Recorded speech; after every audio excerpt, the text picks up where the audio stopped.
Hello friends, এগিয়ে 2.0 সকলকে স্বাগত। পিএসসি ক্লার্কশিপকে টার্গেট করে প্রতিদিনের মতো আজ আমরা ম্যাথের প্র্যাকটিস সেট নিয়ে চলে এসেছি। তো প্রতিদিন দুপুর দুটোই নিয়ে আসি, আজ একটু দেরি হয়ে গেছে, তার জন্য এক্সট্রিমলি সরি। তো এখানে আমরা প্রত্যেকটি কোশ্চেন বেসিক কনসেপ্ট নিয়েই আলোচনা করি এবং ফর্মুলা ইউজ করি। শর্ট ট্রিক্সের মাধ্যমে কীভাবে সময় বাঁচিয়ে করা যায় সেটাও কিন্তু আমাদের আলোচনার মধ্যেই থাকে। আর প্রত্যেকটির পিডিএফ কিন্তু টেলিগ্রাম চ্যানেলে দেওয়া আছে, এটার পিডিএফ ওখানে দিয়ে দেবো। যারা এখনও পর্যন্ত যুক্ত হননি, যুক্ত হয়ে যান, লিঙ্ক ডেসক্রিপশন বক্সে দেওয়া থাকবে। আর এখানে যে সমস্ত কোশ্চেনগুলো নিয়ে আলোচনা করি ভেরি ভেরি ইম্পর্টেন্ট, কারণ এই সমস্ত কোশ্চেনই কিন্তু আপনারা এক্সাম হলে দেখতে পাবেন। তো চলুন শুরু করবো, আর কোনো টাইম ওয়েস্ট করবো না। শুরু করার পূর্বে বলবো, যদি আমাদের চ্যানেলে একটু নতুন হয়ে থাকেন, চ্যানেলকে অবশ্যই সাবস্ক্রাইব করে রাখুন আর এই ভিডিওটা প্রথম থেকে শেষ পর্যন্ত দেখতে থাকুন। তো চলুন দেখে নেবো ফার্স্ট কোশ্চেন কি বলছে। তো এখানে ফার্স্ট কোশ্চেন কি বলছে, একটি সমবাহু ত্রিভুজের বাহু 12 সেমি, এই সমবাহু ত্রিভুজের পরিক্রমা বৃত্তের ব্যাসার্ধ কত সেটা আমাদের নির্ণয় করতে হবে। তো ফার্স্ট আমি কনসেপ্ট অনুযায়ী করাবো, তারপর ফর্মুলা ইউজ করে মাত্র কয়েক সেকেন্ডের মধ্যে অ্যান্সারটা বার করে দেব। তো ফার্স্ট এখানে কি বলছে, সমবাহু ত্রিভুজ এবং এটার পরিক্রমা বৃত্তের ব্যাসার্ধ কত সেটা নির্ণয় করতে বলেছে। তো যদি আমরা ত্রিভুজটার নাম দিই এ বি সি এবং বৃত্তের কেন্দ্র যদি ও হয়, এখানে আমাদের এ ও এর মান কত সেটা নির্ণয় করতে হবে। তো আমরা এ বিন্দু থেকে বিসি এর উপর একটি বৃত্তের কেন্দ্র দিয়ে একটি লম্ব টানলাম, যেটার নাম দিলাম এডি। এডি ইকুয়াল টু আমরা কি লিখতে পারি, এ ও প্লাস ওডি। এখন আমরা কি জানি, একটি বৃত্তের একটি ত্রিভুজের মধ্যমা পরস্পরকে 2:1 অনুপাতে বিভক্ত করে, অর্থাৎ এখানে এ ও ও ডি এর যে অনুপাত সেটা হয়ে যাবে 2:1। তো আমাদের এ ও এর মান নির্ণয় করতে হবে, অর্থাৎ 2 এর মান এখানে নির্ণয় করতে হবে, তাহলে আমরা অ্যান্সার পেয়ে যাব। তো এখানে এডি এর অর্থ কি, ত্রিভুজের উচ্চতা এইচ, যেটার ফর্মুলা আমরা কি জানি, সমবাহু ত্রিভুজের ক্ষেত্রে √3/2 ইন্টু বাহুর দৈর্ঘ্য বলা আছে 12 সেমি। তাহলে এখান থেকে আমরা পেয়ে যাচ্ছি 6√3 উচ্চতা, যেটার মান হচ্ছে এডি। আর এডি ইকুয়াল টু আমরা কি জানি, এও প্লাস ওডি অর্থাৎ 2:1, অর্থাৎ এখানে 3 ইউনিটের মান কত পাচ্ছি, 6√3। তাহলে 2 এর মান কত পাবো, যদি ক্যালকুলেশন করি 2√3, তাহলে 2 এর মান হয়ে যাচ্ছে 4√3, অর্থাৎ সঠিক অ্যান্সার এখানে হয়ে যাচ্ছে 2 নম্বর অপশান। তো এটা আমরা জাস্ট বেসিক কনসেপ্ট অনুযায়ী করালাম। যদি আমরা সূত্র অ্যাপ্লাই করে করি, মাত্র কয়েক সেকেন্ডের মধ্যেই অ্যান্সার বেরিয়ে আসবে, কারণ আমরা কি জানি, সমবাহু ত্রিভুজের পরিক্রমা বৃত্তের ব্যাসার্ধের সূত্র কি, বাহু বাই √3। তো 12কে আমরা 4 গুণ 3 এইভাবে লিখতে পারি, 3কে √3 ইন্টু √3 এইভাবে ভাঙাতে পারি, √3 ক্যান্সেল আউট হচ্ছে, 4 ইন্টু √3 আমাদের অ্যান্সার বেরিয়ে আসছে, 2 নম্বর অপশন রাইট অ্যান্সার। তো নেক্সট কোশ্চেনে চলে যাব, কি বলছে, এখানে ল্যাডার সিরিজ দেওয়া আছে, যেখান থেকে আমাদের এক্সের মানটা নির্ণয় করতে হবে। তো এটা আমি শর্ট ট্রিক্সের মাধ্যমে করাবো। ফার্স্টে খুবই সোজা, আমরা এই নিচের যে পার্টটা আছে সেটার যে ফার্স্ট ভগ্নাংশ দেখতে পাচ্ছি x/1 - x, এটাকে লক্ষ্য করব। এটাকে লিখলাম x1 - x আর x, কটা ধাপ আছে, দুটো। তাহলে 1 কী দেওয়া আছে, 1 আর 1, তাহলে ফার্স্ট এই 1টাকে ঠিক 1 - x এর উপরে লিখলাম, আর পরবর্তী যে 1 আছে সেটাকে এখানে লিখলাম। এখন এটার ফার্স্টে গুণ করব 1 এর সাথে 1 - x এর, এবং লাস্টে এক্সের সাথে যোগ করব, যে ফলাফলটা পাবো এখানে লিখব। ঠিক একইভাবে এটার গুণ, এটার যোগ করে এখানে লিখব। তাহলে আমরা কি দেখতে পাচ্ছি, 1 ইন্টু 1 - x করলে 1 - x/+x, x কাটছে, আমাদের যে অ্যান্সার সেটা কত আসছে 1। 1 গুণ 1 করলে 1 আসে, প্লাস 1 - x, তাহলে এখানে কত পাচ্ছি, 2 - x। এখন এই যে নিচের পার্ট, এই পার্টটার যে ফলাফল সেটা আসবে 2 - x/1। তো এটাকে আমরা লিখতে পারি 2 - x। তাহলে এখান থেকে আমরা অ্যাকচুয়ালি যেটা পাচ্ছি 2x/2 - x ইকুয়াল টু 1, আমাদের 1 দেওয়া আছে। এখান থেকে যদি আমরা ক্রস মাল্টিপ্লিকেশন করে এক্সগুলোকে এক সাইডে আনি, 3x ইকুয়াল টু 2 পাবো, এক্সের মান পেয়ে যাব 2/3, অর্থাৎ সঠিক অ্যান্সার হয়ে যাবে এখানে 3 নম্বর অপশান। নেক্সট কোশ্চেনে চলে যাব, কি বলছে, এ এবং বি এর দক্ষতার অনুপাত দেওয়া আছে, অর্থাৎ এ এক দিনে 4 ইউনিট কাজ করে, বি একদিনে 5 ইউনিট কাজ করে। এখন কি বলছে, বি 20 দিনের মধ্যে কাজ শেষ করতে পারে। একদিনে বি যদি 5 ইউনিট কাজ করে তাহলে 20 দিনে টোটাল কত কাজ করবে? টোটাল যে কাজ সেটা আমাদের কত ইউনিটের? 100 ইউনিটের দেখতে পাচ্ছি। এরপর কি বলছে, তারা 5 দিন ধরে কাজ করে, এ এবং বি 5 দিন ধরে কাজ করে। কত অংশ শেষ করবে কাজের? একদিনে যদি তারা একত্রে 9 ইউনিট করে, 5 দিনে 5 গুণ 9 অর্থাৎ 45 ইউনিট কাজ করবে। বাকি থাকবে কত? 100 মাইনাস 45 অর্থাৎ 55 ইউনিট বাকি থাকবে। এরপর কি বলছে, তারপরে সি তাদের সাথে যোগ দেয় এবং 5 দিনের মধ্যে কাজ সম্পূর্ণ হয়। সি যোগ দিচ্ছে, এ বি সি 5 দিন কাজ করছে। যেখানে আমরা দেখলাম এ আর বি 5 দিনে 45 ইউনিট কাজ করে, তাহলে টোটাল যদি 5 দিনে 45 ইউনিট কাজ করে ফেলে 10 ইউনিট বাকি থাকছে। এই 10 ইউনিট সি 5 দিনে করছে, অর্থাৎ 10 ইউনিট কাজ 5 দিনে করছে সি। তাহলে 1 ইউনিট কাজ কত দিনে করবে? হাফ দিনে করবে। তাহলে 100 ইউনিট কাজ কত দিনে করবে? 50 দিনে করবে। সঠিক অ্যান্সার এখানে তাহলে হয়ে যাবে 50 দিন। 4 number option right answer. Next question চলে যাবো, কি বলছে, 1200 মিটার দৌড়ে 2 প্রতিযোগী মৃণাল এবং নিতুর গতিবেগের অনুপাত হলো 5:7। যদি মৃণাল 500 মিটার থেকে শুরু করে থাকে তাহলে মৃণাল কত মিটারের দ্বারা জিতেছে সেটা আমাদের নির্ণয় করতে হবে। তো এখানে মৃণাল এবং নিতুর যে গতিবেগ তার অনুপাতটা দেওয়া আছে 5:7। আমরা ধরে নিচ্ছি মৃণাল এর গতিবেগ 5 ইউনিট এবং নিতুর গতিবেগ 7 ইউনিট। মৃণাল 500 মিটার থেকে যাত্রা শুরু করেছে, টোটাল 1200 মিটার। 500 মিটার থেকে যদি যাত্রা শুরু করে, কত মিটার অতিক্রম করেছে সে? কত মিটার দৌড়েছে? 700 মিটার। তাহলে এখানে আমাদের গতিবেগ বলা আছে, মৃণালের গতিবেগ 5 ইউনিট এবং 700 মিটার সে দৌড়েছে। তাহলে তার কত সময় লেগেছে 700 মিটার দৌড়াতে?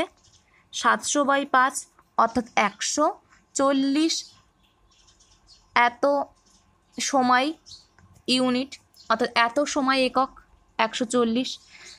তাহলে নিতু এই 140 সময়ে কতটা দূরত্ব অতিক্রম করেছে? কতটা দূরত্ব অতিক্রম করেছে? ডিস্টেন্স যদি এখানে আমরা নিতুর বার করি, 140 সময়ে তার গতিবেগ দেয়া আছে 7 ইউনিট ইন্টু 7, অর্থাৎ সে 998 মিটার দূরত্ব অতিক্রম করেছে। তাহলে মৃণাল কত মিটারের দ্বারা জিতেছে? সে যদি 980 মিটার দূরত্ব যায়, টোটাল 1200 মিটার, তাহলে মৃণাল কত মিটারের দ্বারা জিতেছে? 1200 মাইনাস 980, 220 মিটারের দ্বারা জিতেছে। সঠিক অ্যান্সার এখানে হয়ে যাবে 1 নম্বর অপশান। তো নেক্সট কোশ্চেনে চলে যাব, কি বলছে, 100টি নিবন্ধের মধ্যে 50টি নিবন্ধ 25% লাভে এবং অবশিষ্ট নিবন্ধগুলি 25% লোকসানে বিক্রি হয়েছিল। মোট ক্ষতির শতাংশ কত সেটা আমাদের নির্ণয় করতে হবে। তো এখানে আমরা ধরে নিচ্ছি একটি নিবন্ধের দাম 1 টাকা, অর্থাৎ 100টি নিবন্ধের দাম 100 টাকা। 25টি নিবন্ধের দাম তাহলে 25 টাকা হয়ে যাবে এবং বাকি অবশিষ্ট কত আছে? 75টি নিবন্ধের দাম 75 টাকা হয়ে যাবে। তাহলে এখানে আমরা যেটা দেখতে পাচ্ছি, 25টি নিবন্ধ 25% লাভে, অর্থাৎ 25 টাকায় কিনছে এবং 25% লাভে বিক্রি করছে। 25টি নিবন্ধের দাম তো 25 টাকা, অর্থাৎ 25 টাকায় কিনে 25% লাভে বিক্রি করছে। তাহলে বিক্রয় মূল্য কত হচ্ছে? 100 টাকা যদি কেনে 125 টাকায় বিক্রি করছে। 25 টাকায় কিনে সে কত টাকায় বিক্রি করবে? 125/100। এখান থেকে যদি 25 দিয়ে কাটি 4, অর্থাৎ যদি ক্যালকুলেশন করি 31.25 টাকা। ঠিক একইভাবে 75টি নিবন্ধ 75 টাকায় কিনে 25% লোকসানে বিক্রি করছে। তাহলে কত টাকায় বিক্রি করছে? 75 ইন্টু 75/100। যদি 5 দিয়ে কাটি 15, 20, 5 দিয়ে কাটলে 15, 4, অর্থাৎ 225/4 ইকুয়াল টু 5625 এত টাকা। তাহলে এখন টোটাল বিক্রয় মূল্য কত পাচ্ছি? Total selling price 31.25 equal to 56.25, অর্থাৎ টোটাল আসছে আমাদের 0578 87.25 50 পয়সা, 87 টাকা 50 পয়সা, যেখানে আমরা কিনেছিলাম টোটাল 100টি নিবন্ধ 100 টাকা দিয়ে। তাহলে এখানে আমাদের লস হচ্ছে, কত লস হচ্ছে? 100 মাইনাস 87.5 অর্থাৎ 12.5 এত টাকা। পার্সেন্টেজ বার করতে গেলে ক্রয় মূল্যের উপর সর্বদা বার করি 100 ইন্টু 100 পার্সেন্টেজ, অর্থাৎ এখানে অ্যান্সার চলে আসছে 12.5%। 2 নম্বর অপশন এখানে আমাদের রাইট অ্যান্সার হচ্ছে। নেক্সট কোশ্চেনে চলে যাব, কি বলছে? স্টপেজ বাদে একটি বাসের গতিবেগ 80 কিমি প্রতি ঘন্টা এবং স্টপেজ সহ এটি 60 কিমি প্রতি ঘন্টা। বাসটি প্রতি ঘন্টায় কত মিনিটের জন্য থামে? তো যখন বাসটি সিম্পল গতিতে যায় না থেমে, তখন 1 ঘন্টাতে 80 কিমি দূরত্ব অতিক্রম করে, এবং যদি থামে সেক্ষেত্রে 1 ঘন্টাতে 60 কিমি দূরত্ব অতিক্রম করে। তো টোটাল কতটা দূরত্ব কম যাচ্ছে? 20 কিমি দূরত্ব কম যাচ্ছে। তাহলে এই 20 কিমির উপর আমাদের সময় নির্ণয় করতে হবে, তাহলে আমরা অ্যান্সার পেয়ে যাব কত সময়ের জন্য সে থামছে। অ্যাকচুয়াল গতিবেগ কত? 80 কিমি পার ঘন্টা ইন্টু টি। তাহলে টি এর মান বার করব 20/80। এটা আমাদের ঘন্টাতে বেরিয়েছে, যেহেতু কিমি পার আওয়ার আছে। মিনিটে বার করতে গেলে 60 দিয়ে গুণ করব, 0 0 কাটছে, যদি 2 দিয়ে কাটি 4, 4 15 কত?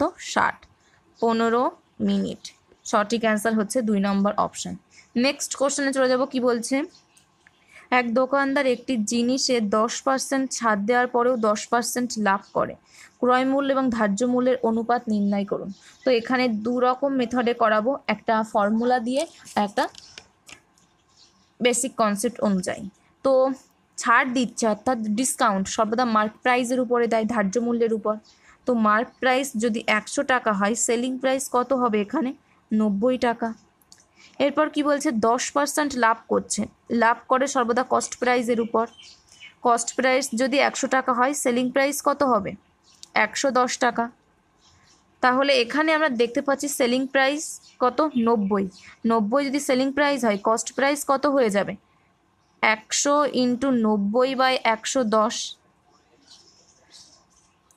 এরপর কি বলছে? এটা আমাদের কস্ট প্রাইস বেরিয়েছে, আর মার্ক প্রাইস ধরে নিয়েছিলাম আমরা 100, অর্থাৎ কস্ট প্রাইস এবং মার্ক প্রাইসের রেশিও কত হয়ে যাবে? 100 ইন্টু 90/110 ইস্টু 100। 100 100 কাটছে, 0 0 কাটছে, এখান থেকে পাচ্ছি কত? 9:11। সঠিক অ্যান্সার হয়ে যাচ্ছে 1 নম্বর অপশান। তো এটা বেসিক কনসেপ্ট অনুযায়ী করালাম। আর ফর্মুলা দিয়ে যদি আপনারা কেউ করতে চান, সেক্ষেত্রে cost price is to mark price equal to 100% minus discount percentage is to 100% plus profit percentage. 100 minus discount করতে দিচ্ছে ছাড় 10%, অর্থাৎ 90% ইজ টু লাভ কত হচ্ছে? 10%, অর্থাৎ এখানে 100 প্লাস 10%, অর্থাৎ 110%। ক্যালকুলেশন করলে 0 0 আউট হচ্ছে, পার্সেন্টেজ আউট হচ্ছে 9:11। তো সঠিক অ্যান্সার 1 নম্বর অপশান। নেক্সট কোশ্চেনে চলে যাব, কি বলছে? একটি ত্রিভুজের বাহু 3টি বাহু দেওয়া আছে, 11 সেমি, 12 সেমি আর 13 সেমি। প্রদত্ত ত্রিভুজের ক্ষেত্রফল সেমি স্কোয়ারে নির্ণয় করতে হবে, সেটা কত? তো এখানে বিষমবাহু, যেহেতু 3টে বাহু আলাদা আলাদা, বিষমবাহু ত্রিভুজের ক্ষেত্রফলের সূত্র আমরা কি জানি? √s into s minus a into s minus b into s minus c। s এর মান কত? a plus b plus c/2। তাহলে এখানে s ইকুয়াল টু আমরা কত পাচ্ছি? 11 যোগ 12 যোগ 13, অর্থাৎ 36/2, অর্থাৎ 18 এত সেমি পাচ্ছি। তাহলে এখানে √18 into 18 minus 11 7 into 18 minus 12 6 into 18 minus 13 5। তাহলে এখান থেকে যদি আমরা এটাকে ভাঙি 3 ইন্টু 3 ইন্টু 2, এটাকে যদি ভাঙি 3 ইন্টু 2, তাহলে এখান থেকে আমরা দেখতে পাচ্ছি বাইরে আসবে কত? একটা 3 একটা 2 অর্থাৎ 6 রুট 3 সাথে 21 আর 5 অর্থাৎ 105 এত সেমি স্কোয়ার। এটাই আমাদের অ্যান্সার, সঠিক অ্যান্সার। টু এটা রুট হবে এগুলো, সঠিক অ্যান্সার হয়ে যাবে 4 নম্বর অপশান 6√105। তো নেক্সট কোশ্চেনে চলে যাব। কি বলছে, যদি একটি বর্গক্ষেত্রের বাহু 20% বৃদ্ধি পায় তবে এর পরিসীমা কত শতাংশ বৃদ্ধি পাবে? তো এখানে বাহু যদি আমরা এ ধরি, বর্গক্ষেত্রের পরিসীমা 4a, পি ইকুয়াল টু আমরা লিখলাম 4a, তাহলে এখান থেকে আমরা যেটা দেখতে পাচ্ছি 4 তো কনস্ট্যান্ট, তাহলে আমরা এখান থেকে বলতে পারি পি সমানুপাতিক এ, অর্থাৎ বাহু যে হারে পরিবর্তিত হবে পরিসীমাও ঠিক একই হারে পরিবর্তিত হবে। বাহু যদি 20% বৃদ্ধি পায়, পরিসীমাও আমাদের 20% বৃদ্ধি পাবে। সঠিক অ্যান্সার হয়ে যাবে এখানে 2 নম্বর অপশন। এটা কোর্স অ্যান্সার কিন্তু দেখেই বলা যাচ্ছে, মাত্র কয়েক সেকেন্ড এটা সলভ করার কোনো দরকারই পড়বে না। তো এখানে দেখতে পাচ্ছি পি সমানুপাতিক এ, অর্থাৎ বাহু যে হারে পরিবর্তিত হচ্ছে পরিসীমা ঠিক একই হারে পরিবর্তিত হচ্ছে, 20 বা বৃদ্ধি পাচ্ছে, অর্থাৎ এখানে পরিসীমাও আমাদের 20% বৃদ্ধি পাবে। নেক্সট কোশ্চেন চলে যাব। কি বলছে, যদি যথাক্রমে 25% এবং 20% এর পরপর দুটি ছাড় দেওয়া হয় তবে মোট শতকরা ছাড় কত হবে? তো ডিসকাউন্ট পরপর সাকসেসিভ ডিসকাউন্টের সূত্র আমরা কি জানি, ক্রমিক ছাড়ের a plus B minus A into B by 100 পুরোটার পার্সেন্টেজ, অর্থাৎ 25 প্লাস 20 মাইনাস 20 ইন্টু 25 বাই 100 পুরোটার পার্সেন্টেজ। 0 0 কাটলাম, 2 দিয়ে কাটলাম 5, 5 দিয়ে কাটলাম 5, অর্থাৎ 45 মাইনাস 5 কত হচ্ছে? 40%। সঠিক অ্যান্সার 4 নম্বর অপশান। নেক্সট কোশ্চেন কি বলছে, n সংখ্যক পর্যবেক্ষণের গড় 40, যদি দুটি পর্যবেক্ষণ 50 এবং 60কে যোগ করা হয় তাহলে সমস্ত পর্যবেক্ষণের গড় হবে 41।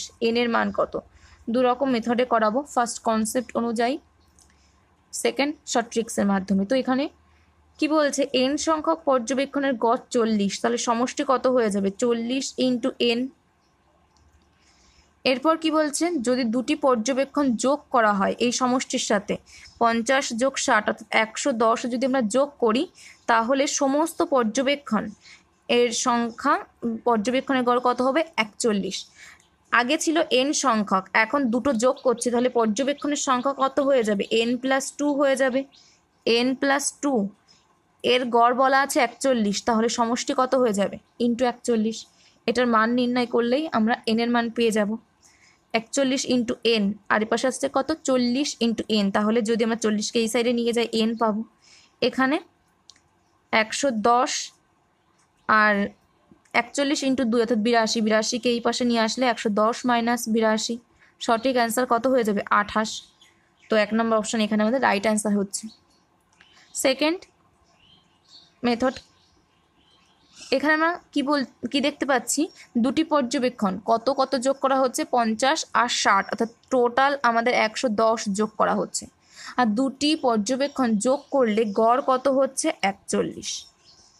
টোটাল কটা সংখ্যা যোগ করেছি? দুটো, তাহলে টোটাল কত হচ্ছে? দুটো সংখ্যা যোগ করেছি, পর্যবেক্ষণে গড় বৃদ্ধি পাচ্ছে 41, দুটো সংখ্যা যোগ করার পর টোটাল কত বৃদ্ধি পাবে? 82 করে বৃদ্ধি পাবে, কারণ এখানে যতগুলো সংখ্যা আছে প্রত্যেকটির মান 41 করে আমরা ধরে নিতে পারি যেহেতু গড় বলা আছে। তাহলে দুটো যদি যোগ করি কত বৃদ্ধি পাবে? 82। 110 মাইনাস 82 করলে আমরা n এর মান পেয়ে যাব কত? 28। সঠিক অ্যান্সার হয়ে যাচ্ছে 1 নম্বর অপশান। পর্যবেক্ষণের সংখ্যা তাহলে কত? 110 মাইনাস 82, 28। নেক্সট কোশ্চেন চলে যাব। কি বলছে, 3 বন্ধু এ বি সি একটি ব্যবসায় 3:2:6 অনুপাতে বিনিয়োগ করেছে। 6 মাস পর সি তার অর্ধেক মূলধন তুলে নেয়, অর্থাৎ 3:2:6 এই অনুপাতে বিনিয়োগ করেছে। এর মূলধন 12 মাস খাটছে, বি এর মূলধন 12 মাস খাটছে, কিন্তু সি তার প্রথম যে 6 ইউনিট অ্যাড করেছিল ব্যবসাতে সেটা 6 মাস খাটছিল, এবং পরে অর্ধেকটা তুলে নেয়, অর্থাৎ 6/2, এটা বাকি 6 মাস খাটবে। তাহলে এখান থেকে আমরা যেটা দেখতে পাচ্ছি, প্রত্যেকটা থেকে কিন্তু আমরা 6 আউট করতে পারছি। 6 যদি আউট করি, এর যে এখানে প্লাস আছে, প্রত্যেকটা থেকে 6 ক্যান্সেল হবে, এখানে 2 থাকবে, এখানে কত থাকবে 2, এখানে 2 2 ক্যালকুলেশন করলে 3, তাহলে এখানে কত দেখতে পাচ্ছি 6:4:6 আর 3 কত 9। তাহলে এখান থেকে নেক্সট কি বলছে, যদি বছরে অর্জিত মোট লাভ 53,010 টাকা হয় তাহলে এর লাভ কত। অর্থাৎ এখানে 19-এর মান বলা আছে 53,010, একের মান কত হয়ে যাবে, একের মান হয়ে যাবে এখানে 2/7, অর্থাৎ 2790 হয়ে যাবে। 6-এর মান তাহলে কত হয়ে যাবে, যদি 2790 সাথে 6 ক্যালকুলেশন করি 16,740 আমরা পেয়ে যাবো। 1 নম্বর অপশান এখানে রাইট অ্যান্সার হবে। তো নেক্সট কোশ্চেনে চলে যাব, কি বলছে, 30 কিমি/ঘন্টা গতিবেগে গাড়ি চালিয়ে বিনোদ তার অফিসে 5 মিনিট দেরিতে পৌঁছায়। যদি তার বিনোদ 40 কিমি/ঘন্টা হয়, যদি তার গতিবেগ 40 কিমি/ঘন্টা হয় তাহলে সে অফিসে 3 মিনিট আগে পৌঁছায়। তার বাড়ি এবং অফিসের মধ্যে দূরত্ব কত। তো আমরা ধরে নিচ্ছি এখানে অ্যাকচুয়াল যে টাইম সেটা টি, 30 কিমি/ঘন্টা গতিবেগে যাচ্ছে, 5 মিনিট দেরিতে পৌঁছাচ্ছে, অর্থাৎ 5 মিনিট এক্সট্রা সময় লাগছে, t+5 এই সময় লাগছে। এরপর কি বলছে, যদি 40 কিমি/ঘন্টা গতিবেগে যায় 3 মিনিট আগে পৌঁছাতে, 3 মিনিট কম সময় লাগছে, t-3। তো এখান থেকে আমরা অফিস এবং তার বাড়ির মধ্যে দূরত্ব ধরে নিচ্ছি d। তাহলে এখান থেকে t1, এটা আমাদের t1 পেয়েছি, আর এটা t2 পেয়েছি।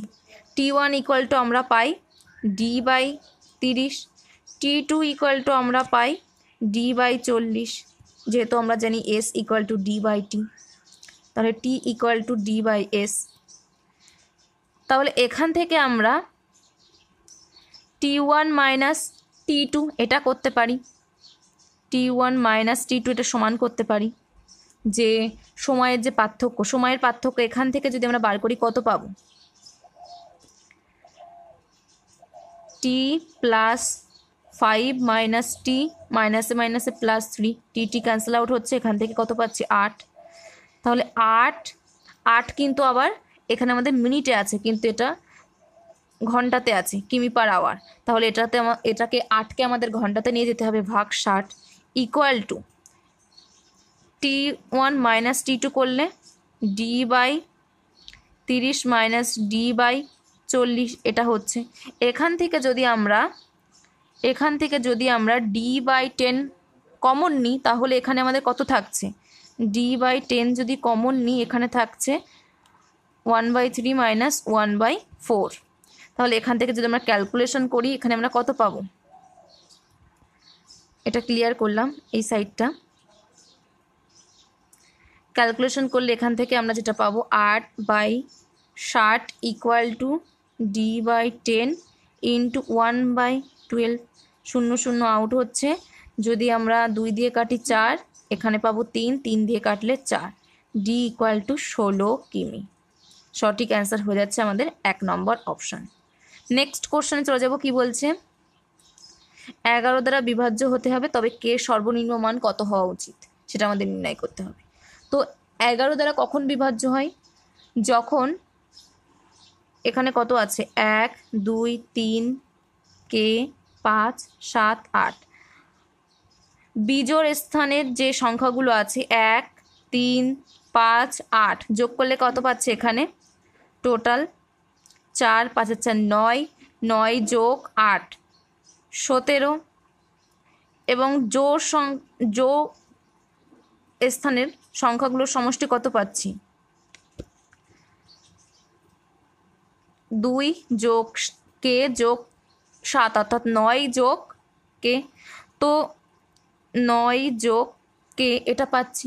তো এই দুটিকে আমাদের সমান হতে হবে বা 11 দ্বারা বিভাজ্য হতে হবে, তবেই কিন্তু আমরা এই যে পুরো সংখ্যাটা দেওয়া আছে এটাকে আমরা 11 দ্বারা ভাগ করতে পারব। তাহলে এটাকে যদি আমরা 0 করতে চাই সেক্ষেত্রে কত পাবো আমরা, কে এর মান কত করতে হবে, নিশ্চয়ই 8 করতে হবে, তবে আমরা উভয় পক্ষ সমান করতে পারবো। বা যদি by K minus 9 minus 17 minus 9 minus K, এটাকে আমাদের 11 দ্বারা বিভাজ্য করতে হবে। হয় আমরা এটা নিয়ে এই ফর্মে লিখবো, না হয় এই ফর্মে লিখবো, এই দুটো। এটাকে আমাদের 0 ফর্মে আনতে হবে আর এটাকে আমাদের 11 দ্বারা বিভাজ্য করতে হবে, তবেই কিন্তু আমরা পুরো সংখ্যাটাকে 11 দ্বারা সম্পূর্ণরূপে বিভাজ্য করতে পারবো। তাহলে এটাকে 0 আনতে হলে কে এর মান নিশ্চয়ই আমাদের 8 আনতে হবে। তাহলে কে এর সর্বনিম্ন মান কত হওয়া উচিত? 8। তবেই কিন্তু এটাকে আমরা 11 দ্বারা বিভাজ্য করতে পারবো। তো এখানে সঠিক অ্যান্সার হয়ে যাচ্ছে 2 নম্বর অপশন। নেক্সট কোশ্চেনে চলে যাব। কি বলছে? এ এবং বি এর বর্তমান বয়সের অনুপাত 5:7। যদি 3 বছর আগে, তো আমরা এখানে ধরে নিচ্ছি 5x 4 আছে, সরি একটু ভুল বললাম। তো 5x আর 4x, 3 বছর আগে এ এর বয়স অর্থাৎ 5x - 3। এখন থেকে 4 বছর পরে বি এর যে বয়স হবে, 4 বছর পরে, তো 4x + 4, তার থেকে 2 বছর বেশি থাকে, অর্থাৎ এটা 2 বছর বেশি থাকে। 2 বছর বেশি করতে গেলে +2 করে দেব। এই বয়সের থেকে 2 বছর বেশি এটা। তাহলে 5x - 3 = 4x + 4 + 2 করে দেবো, 2 বছর বেশি। তাহলে এখান থেকে আমরা যদি x এর মান নির্ণয় করি, কত পাচ্ছি? 9 পাচ্ছি। এখন কি বলছে? তাদের বয়সের মোট সমষ্টি। এখানে আমরা ধরে নিয়েছিলাম 5x আর 4x, 9x, x এর মান বসালে গুণ 9, 9 নং 81, অর্থাৎ সঠিক অ্যান্সার হয়ে যাচ্ছে এখানে 2 নম্বর অপশান। তো এই হচ্ছে আজকের আমাদের কোশ্চেন, যেগুলো নিয়ে আমরা আলোচনা করলাম। তো যদি ভিডিওটা ভালো লেগে থাকে অবশ্যই একটি লাইক করবেন, বন্ধুদের মধ্যে শেয়ার করবেন, আর নতুন হলে চ্যানেলে সাবস্ক্রাইব করবেন চ্যানেলটাকে। তো নেক্সট ভিডিওতে আমাদের আবার দেখা হচ্ছে। Thank you, good by.